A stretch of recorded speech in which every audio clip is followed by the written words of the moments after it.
네, 안녕하세요. 오늘은 예, 데카르트부터 로크, 칸트까지의 흐름을 좀 간략하게 짚어 볼 거예요.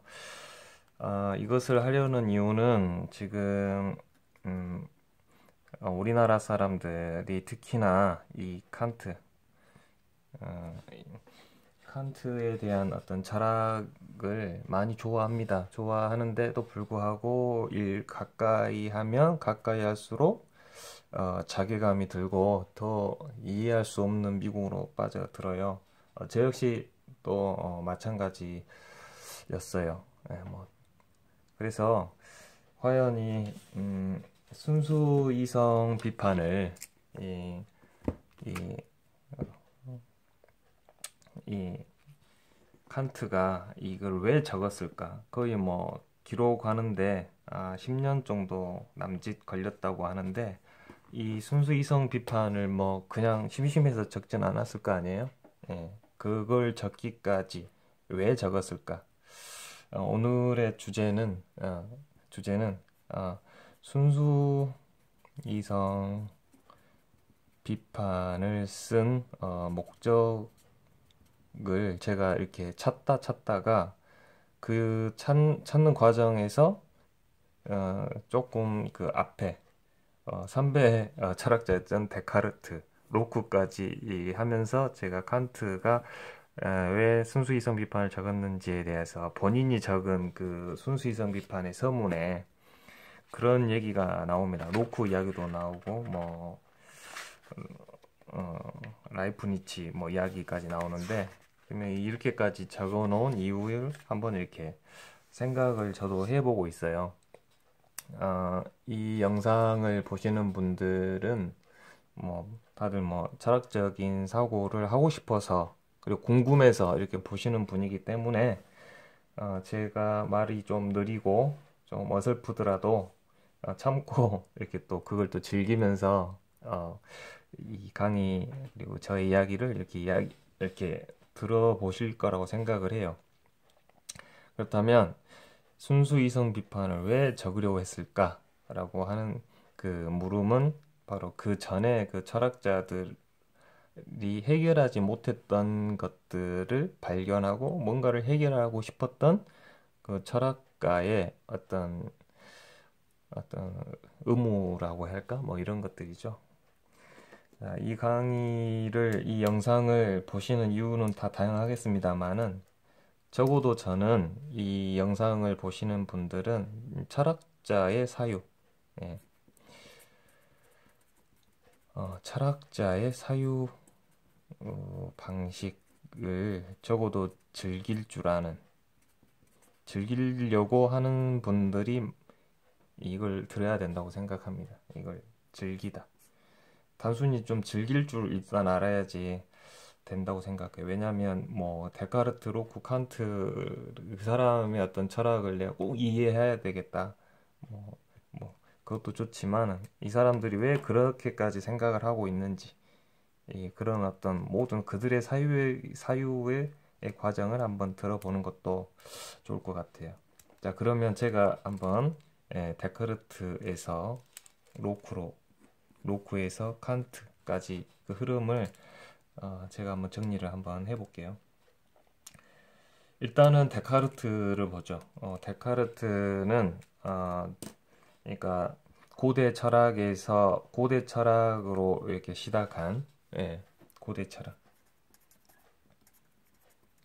고대 철학에서 이제 중세 시대를 거치면서 이제 거의 뭐 종교가 지배하던 중세 시대를 마무리 짓는 과정에서 근대가 시작되잖아요. 이 근대 철학의 그 시작하면서 나타나는 게 이제 이 데카르트인데, 그러면은 한번 생각을 해보게요. 데카르트가 그때 당시 세상에 이렇게 태어났더니, 자, 이렇게 태어났더니 이미 데카르트 주변과 모든 세상은 무엇을 신봉하고 있냐면, 다들 어떻게 믿고 있냐면, 이 신이 이 세상을 창조한 거예요. 그리고 신이 세상을 창조했고 신이 인간도 창조를 했다는 거예요. 그래서 세상이라는 것은 어떤 세상은 신이 창조한 것으로 파악을 하고 있다라는 거예요. 그런 어떤 상황에서 어, 자연을 연구하고 이런 것들은 과연 제대로 됐겠는가? 그리고 인간을 스스로 인간이 정의를 할 수 있었겠는가? 라고 한번 생각해 보죠. 그러니까 인간이 스스로 자신을 정의할 수 없고, 어, 그때까지는 신이 인간을 정의한 그 정의를 그냥 받아들이는 것이 예, 어떤 종교 세상이고, 그것이 마치 진리인 것처럼 살았을 것이다. 라고 하는 거죠. 근데 이제 이 데카르트는 지금까지 그것이 다 진리라고 믿고 있던 뭐 신에 대한 어떤 관념, 생각, 세상에 대한 생각, 또 인간과의 생각, 또 인간과 인간과의 어떤 그런 모든 생각들, 당연시 여겨지는 그런 모든 생각들, 그것이 이제 어떤 됐겠죠. 이게 전통이고 그것이 관념화되었던 그 모든 것들이 그냥 진리다. 예, 진리. 진리라고 믿어지고 있는 그 모든 것들이 과연 정말 그러한가? 이것을 어떻게 해보냐면 다 의심해보자라고 생각을 했다는 거예요. 의심을 해보자라고 하니까 이제 뭐부터 의심했냐면 뭐 신도 진짜 신이 아닐 것이다. 뭐 나도 뭐 내가 지금 있다는 것이 정말 맞나? 나란 누구인가? 뭐 모든 걸 다 의심해 보자는 거죠. 뭐 내가 지금 느끼고 보고 이런 모든 것들이 그냥 꿈일 수도 있다. 뭐라든가 내가 어떤 뭐 이렇게 집을 한 채 보고 있는데 내가 보고 있는 저 집은 실제로 없는데 예, 실제로 없는데 어떠한 뭐 이 귀신이 뭐 사단 마귀가 내 눈 속에 그냥 보이게끔 했을 수도 있을 것이다. 뭐라는 그런 생각까지 하면서 이 모든 걸 한번 의심을 해봤어요. 그리고 다 지워봤어. 다 지워봤더니 결국 이제 뭐만 남냐면 의심하고 있는 나는 남더라. 예, 의심하고 있는 나. 의심하고 있는 나. 의심하고 있는 나. 뭐 의심도 하나의 생각이니까 결국 생각하고 있는 나라는 것은 이거는 확실하다. 남더라라고 이제 하는 거죠. 예, 그래서 나는 생각한다, 그로 존재한다 이 말이 이제 그때 나오는 거죠. 그래서 생각한다, 그러므로 나는 존재하는 거예요. 이건 확실해. 뭐가 확실하다? 존재하는 것이 확실하다. 그래서 이것은 참이다라고 하는 거예요. 그리고 나서 이제 주체는 나다라고 하는 거예요. 그러면 이제 두 번째 문제예요. 그러면 지금 생각하고 있는 나는 지금 영혼으로 존재하고 있느냐, 육체로서 존재하고 있느냐, 나는 지금 영혼이냐 육체냐 라고 지금 더 나아가는 거죠. 예. 지금 생각하고 있는 나는 육체가 생각하냐, 영혼이 생각하냐, 지금 이렇게 되는 거죠. 자, 그래서 데카르트는 결국 이 영혼 이걸 다시 뭐 정신이라고 합니다. 예, 정신, 영혼, 정신이 이꼬르 나다. 이게 나다, 이게 나이고 육체는 나가 아니다. 이거는 그냥 하나의 어떤 감각하는 어떤 도구이다. 도구이지 나는 영혼이다라고 이렇게 정의를 합니다. 그러면 이 나는 어디서 왔느냐? 여기까지 또 생각하겠죠. 그러면 이 육체는 어디서 왔겠어요, 당연히. 예. 부모님의 정자와 난자가 만나서 뭐 육체가 왔겠지만 그 영혼은 난데 영혼은 육체가 아닌데 그러면 정자와 난자가 만나도 영혼은 만나는 게 아니잖아요. 그럼 이건 어떻게 왔느냐? 그래서 그러면 나의 어떤 근원은 어디서 왔느냐? 육체는 어디서 온지 알겠는데 뭐 이렇게 하면서 결국 이제 이 신에 대한 이야기까지 하는 거예요. 그래서 신을 증명하려는 거예요. 그래서 뭔 얘기를 하려고 그러냐? 아, 신은 영혼으로 있기 때문에 이 신이 결국 나의 영혼을 낳았다라고 하는데, 낳았다라고 하면서 이 신에 대한 관념, 이 신에 대한 관념은 전지전능하다. 전지전능한 신의 관념은 전지전능하지 못한, 이게 불완한, 이거는 불완전하죠. 불완전, 완전자, 이건 완전자죠.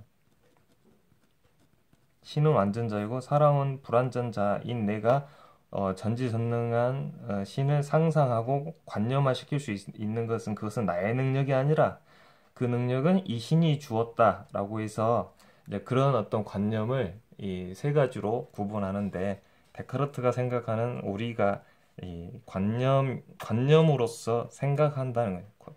이 관념, 이게 생각하는 기능, 생각 기능. 이게 생각 기능은 결국 나라고 하는 영혼이 하고 있는 활동인데, 그것은 관념 활동으로 활동하는데, 그 본유 관념은 결국 이 전지전능하다는 신이 나에게 이미 나에게 이미 줘버린 그런 관념의 활동이라는 거죠. 그래서 이제 뭐 예를 들어서 예를 드는데, 이 관념은 결국 무엇이냐? 이 뭐 사랑하라.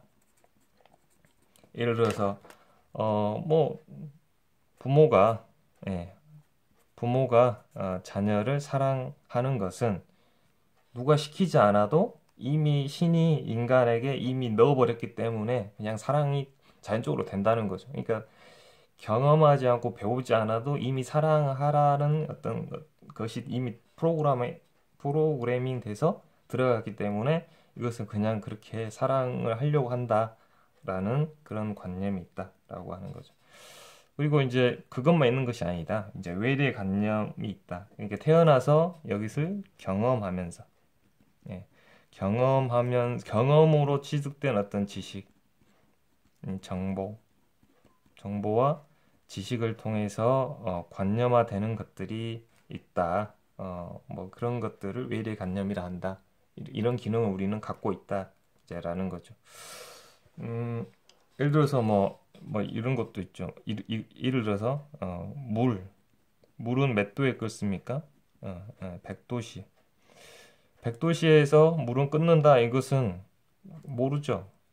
해봐야 아는 거죠. 해봐야 안다. 그래서 이런 것들, 뭐 그런 거겠죠. 불은 뜨겁다? 불은 뜨겁다. 불은 뜨겁다.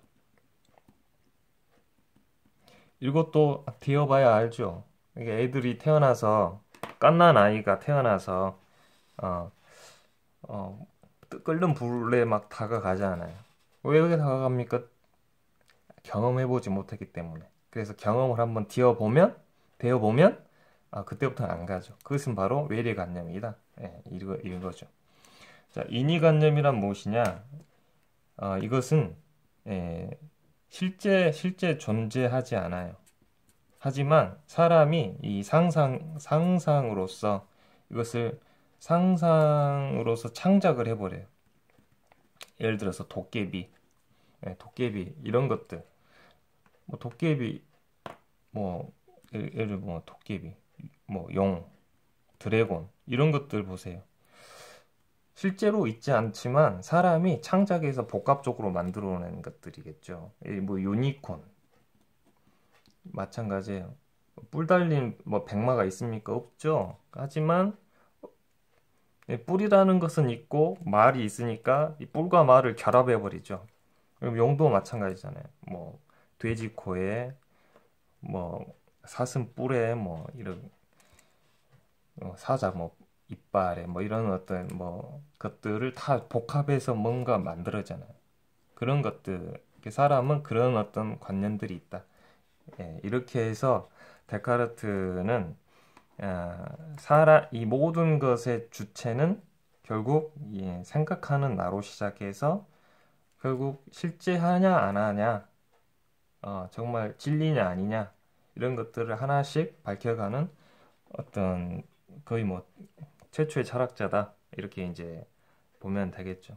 여기서 이제 이 중점 두는 것은 본유관념에 의한 이게 생각으로서 사고하는 이 어떤 그러니까 형이상학적이죠. 사유하는 것으로서도 이 진리를 충분히 터득할 수 있다라는 것을 데카르트가 강조하죠. 특히 이제 신증명 같은 것이 바로 그런 거예요. 신을 증명하잖아요. 데카르트가 그러니까 보이지 않고 만져지지 않고 뭐 아무것도 없는 신이지만 이 데카르트는 뭘로 증명하냐면 그냥 생각하는 사유로서 증명을 내버렸다 스스로. 그러다 보니까 이런 것들을 본 이제 로크는 이거 어이가 없다. 어이가 없다. 이 로크는 이제 그렇게 생각하는 거죠. 생각으로만 해서 이게 진리다 아니다를 판명해 버리는 것은 말이 안 되고 사람의 모든 지식과 인식은 이 경험, 경험해진 것. 그러니까 물질로서 있는 것이 경험되는 거겠죠. 그러니까 물질로 내가 만지고 보고 경험한 것만 우리는 인식할 수 있는 것이지 경험하기 이전의 모든 것이라는 것은 원래 없다. 그래서 마치 사람의 인식은 마치 백지와 같다라고 생각을 했다는 거죠. 생각을 했다. 네. 그래서 로크는 결국 이 보이는 것만 믿겠다. 내가 경험한 것만 알겠다라고 하는 거죠. 자, 그러면 이제 데카르트하고 로크하고의 각각의 그 이야기만 들어보면 어떤 문제점이 남겠습니까? 특히 이제 로크는 내가 경험한 것만 안다라고 하면 경험하지 못한 것은 결국 모르는 거잖아요. 경험하지 못한 것은 결국 우리가 모르는 부분에 있다는 거예요. 그러면 경험하지 못한 부분을 모른다라고 하는 것은 그것은 또 확실하냐는 거예요.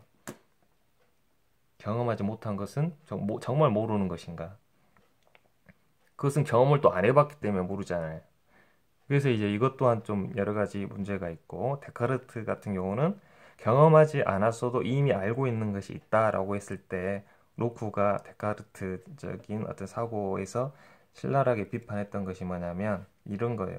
사람은 사람을 사랑하도록 되어 있다라는 것은 누구나 다 모든 사람이 다 신으로부터 받은 것이기 때문에 어느 나라에 가도 이 사랑하라는 그것이 다 실천되고 있을 것이다.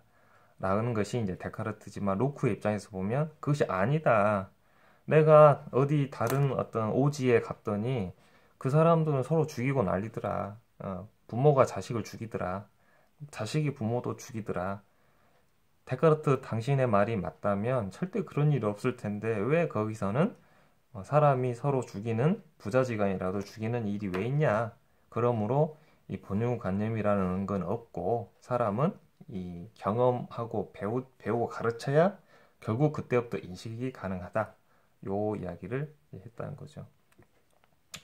자, 그래서 이제 이렇게 이제 시간이 흘러가다가 보니까 이제 칸트는 결국 이제 이 순수 이성 비판을 통해서 이 데카르트가 말하는 그 이야기. 결국 사람은 이미 이 어떤 인식할 수 있는 하나의 기능인 신이 미리 주어진 게 선경험이죠. 나중에 이 본유관념이라는 것은 데카르트로 이어지면 이제 여기서 데카르트가 위에 있으니까 제가 여기다 적게요. 본유관념은 이 칸트에 넘어오면 이 이름이 뭘로 바뀌냐면 이게 이제 선경험, 경험. 선경험이 뭐 되는 것이고 이것이 선험적 뭐 이런 말이 되는 거죠. 선험적. 그래서 이것은 나중에 어떤 감각의 형식이나 지성의 형식이 되는 거예요. 예, 형식은 나중에 감각 형식과 지성의 형식으로 되죠. 감각 형식은 시간과 공간이라는 형식이 있었고, 지성은 뭐였나요? 예, 그 나누는 것. 원래 생각이 안 나네요. 아무튼 아리스토텔레스가 말했다는 그 있잖아요. 범주가 이미 있다라는 쪽으로 이거를 좀 차용하는 부분이 있습니다. 자, 그래서 이제 칸트는 어떻게 그러면은 왜 이것을 그러면 어차피 순수 이성 비판을 왜 적으려고 했을까? 예. 여기서 책을 한번 볼까요? 예. 음,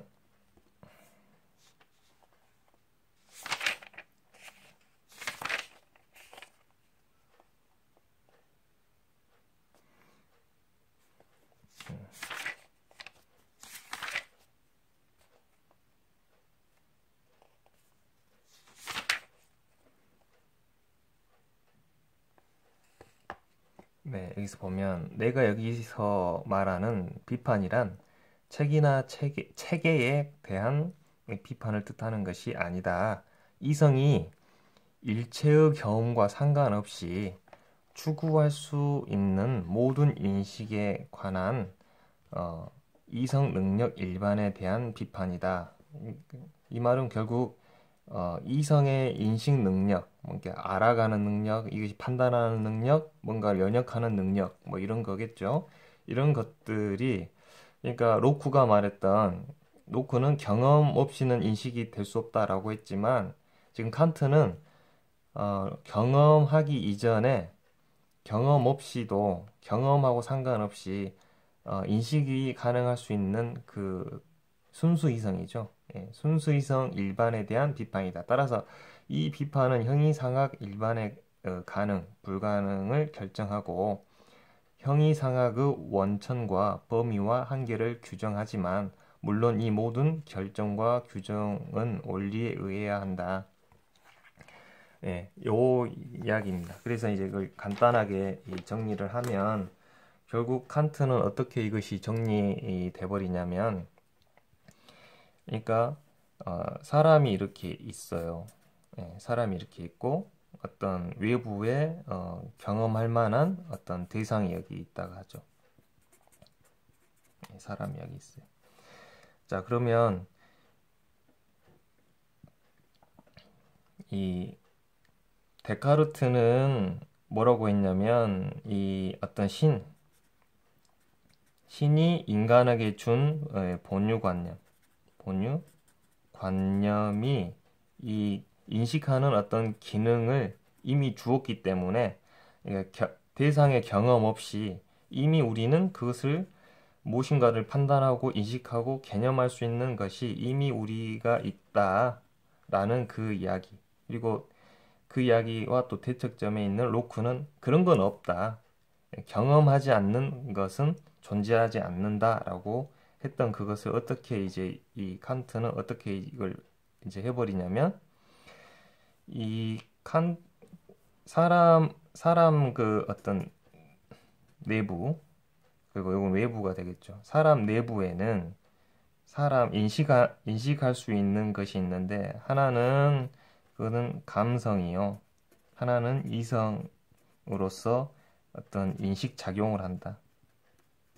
작용을 하는데 이 감성은 결국 외부에 있는 대상을 이렇게 감성으로 받아들이니까 결국 이것은 이 로크가 말하는 경험하는 관계겠죠. 근데 이 경험은 이렇게 경험되는 게 아니라 칸트가 생각하는 것은 감성 내부에 시간과 공간이란 하나의 그릇이 이미 주어져 있다. 이미 주어져 있기 때문에 이 인식에 시간과 공간을 그릇에 놓고 인식하는 그 그릇에 대상을 놓음으로써 이것이 대상이 들어오는 하나의 현상이다 라고 이제 말하면서, 대상이 무조건 경험되는 건 맞지만 이 경험이 되기 위해서는 내부에서는 시공간이라는 하나의 주어진 선언적 형식이라는 것이, 인식작용이 같이 맞물려 있어야 이 현상을 대상으로서 느낀다 라고 하는 것이 이제 합쳐지는 거죠. 그러니까 이 데카르트의 본유관념의 기능하고 로쿠의 경험한 것만 맞다라는 것이, 이것이 이제 같이 어울려서 대상이 들어오는 것은 결국 시공간의 형식으로 인해서 이 현상으로 보이는 것이다 라고 이제 이것을 이렇게 조합하는 능력을 가졌던 것이 이 칸트입니다. 그리고 이성 인식을 통해서 이것은 하나의 이성 인식의 뭐 세 가지 기능, 저번에 뭐 이야기했죠. 첫 번째, 개념할 수 있는 능력. 개념할 수 있는 능력. 그리고 뭐 두 번째, 뭐겠습니까? 연역할 수 있는 능력. 그 다음에 세 번째, 판단할 수 있는 능력. 이것은 각각 저번 영상에 보여드렸기 때문에 의미는 건너가겠지만, 이 능력 또한 무엇이다? 이미 주어져 있다라는 의미. 주어져 있기 때문에 이 능력과 시공간의 이 형식적인 능력이 이미 주어져 있는 것으로 인해서 우리가 대상을 보는 거지, 대상이 있으니까 그냥 바로 우리가 수동적으로 볼 수 있는 것이 아니라 라고 하는 거죠. 이것을 좀 더 이 그림으로 이걸 좀 나타내 보면 좀 이래요. 그러니까 우리가 지금까지 사고는 지금까지 우리는 이렇게 생각했어요.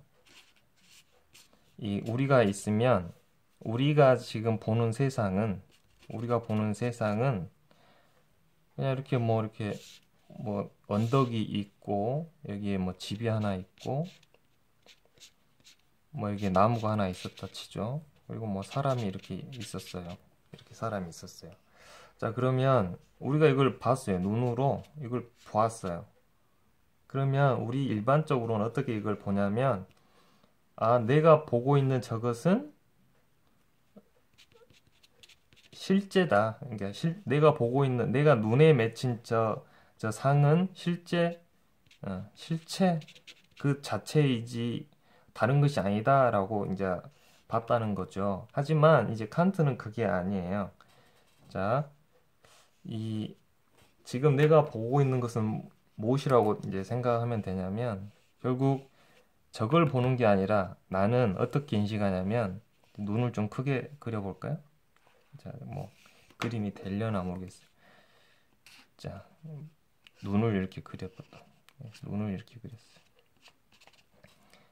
자, 그러면 그러니까 내가 보고 있는 것이란, 내가 인식하고 있는 것이란 무엇이냐면, 결국 이 눈에 맺혀져 있는 저 집과 나무와 사람이라는 상이 내 눈에 맺혀서 이것이 어떻게 전달되겠죠? 시신경에 의해서 뭐 뇌가 이렇게 있으면 이게 이제 맺혀가지고 이게 전달돼서 이게 집이 되고, 뭐 나무가 되고, 사람이라는 것이 여기에 있는 것이 여기서 이렇게 와서 뇌가 인식을 하는 거잖아요.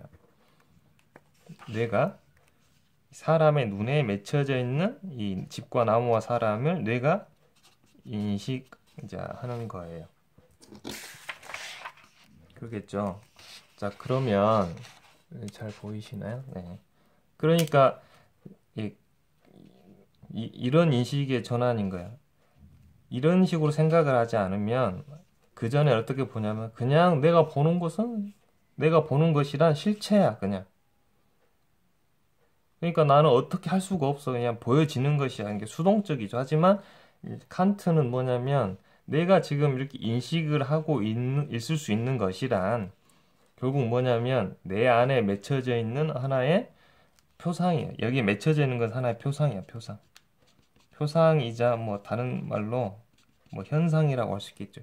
여기에 현상이 되는 거죠. 현상이. 이 현상이 이게 이제 인식이 되려면 그냥 되는 게 아니라 내 인식할 수 있는 도구, 인식할 수 있는 도구가 형식이에요, 형식. 그래서 이것이 있어야 이것이 뭔지를 인식할 수 있다는 거예요. 이것을 하나의 예를 들어 보면, 뭐 예를 들어 보면 뭐 커피가 하나 있었어요. 커피를 마신다 쳐요. 커피를 마시면 커피 마시면 이게 제가 혀를 그려볼게요. 혀를 그러면 커피 맛은 혀가 맛을 느끼겠잖아요. 그러면 이 맛은 뭐뭐가 느껴질까요?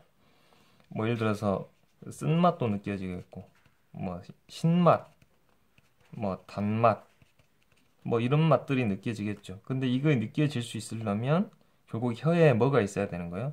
인식할 수 있는 센서라고 할 수 있겠죠. 혀에 인식할 수 있는 센서가 있어야 그 센서에 해당하는 맛이 뭐 이렇게 감지가 된다는 거예요.